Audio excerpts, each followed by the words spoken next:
ನೀವು ಯಾರು, ನಿಮ್ಮ ಹೆಸರೇನು, ಹಿಂದೂ, ಪ್ಯಾಂಟ್ ಬಿಚ್ಚಿ ನೋಡಿ ಗುಂಡಾರಿಸಿದ್ದಾರೆ, ಕನ್ಫರ್ಮ್ ಮಾಡ್ಕೊಂಡು ಹೊಡೆಸಾಯಿಸಿದ್ದಾರೆ. ಎಂಥ ದುರಂತ ಇದು. ನಮ್ಮ ದೇಶದಲ್ಲಿ ಹಿಂದೂಗಳು ಅಂತ ಕೇಳಿ ಸಾಯಿಸ್ತಾ ಇದ್ದಾರಲ್ಲ, ಒಳ್ಳೇದಂತೂ ಅಲ್ಲ. ನೋಡೋಣ ಈ ದೇಶ ಎಲ್ಲಿಗೋಗಿ ನಿಲ್ಲತ್ತೋ ಗೊತ್ತಿಲ್ಲ. ಆ ಕುಟುಂಬಕ್ಕೆ ಆ ಭಗವಂತ ಒಳ್ಳೇದು ಮಾಡಲಿ. ಅವರ ಶ್ರೀಮತಿ ಇವತ್ತೇನು ನಮ್ಮನ್ನು ಅಗಲಿದ್ದಾರೆ, ಭರತ್ ಭೂಷಣ್, ಅವರ ಮನೆಯವರೊಬ್ಬರು ಡಾಕ್ಟ್ರು.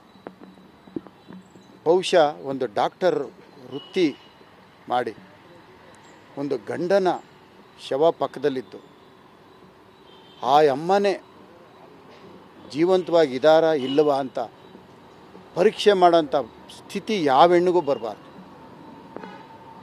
ಗಂಡ ಅಲ್ಲಿ ಬಿದ್ದಿದ್ರೆ 3.5 ವರ್ಷದ ಮಗು ಕೈಯಲ್ಲಿದೆ. ಭಾಳ ನೋವು. ಆ ಭಗವಂತ ಅವ್ರ ಕುಟುಂಬಕ್ಕೆ ಈ ನೋವನ್ನ ತಡೆಯೋಂಥ ಶಕ್ತಿ ಕೊಡಿ. ಈಗ 10:15ಗೆ ಏರ್ಪೋರ್ಟ್ಗೆ ಬಾಡಿ ಬರುತ್ತೆ. ಅಲ್ಲಿಂದ ಒಂದು 10:30 11 ಗಂಟೆ ಒಳಗೆ ಇಲ್ಲಿ ಮನೆ ಹತ್ರ ಬರುತ್ತೆ.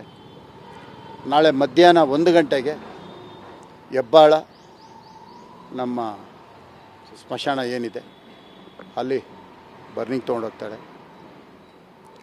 ಸಂಪೂರ್ಣವಾಗಿ ಒಕ್ಕಲಿಗ ಸಮಾಜದ ಶಾಸ್ತ್ರದಲ್ಲಿ ಆ ರೀತಿ ಮಾಡ್ತಾಯಿದ್ದಾರೆ. ಭಾಳ ನೋವು. ಭಾಳ ಒಳ್ಳೆಯ ವ್ಯಕ್ತಿ, ಹಗಲು ರಾತ್ರಿ ನನ್ನ ಜೊತೆ ನಿಲ್ತಾ ಇದ್ದಂಥ ವ್ಯಕ್ತಿ. ತುಂಬ ನೋವಾಗ್ತಾಯಿದೆ. ನಾಳೆ 1 ಗಂಟೆ.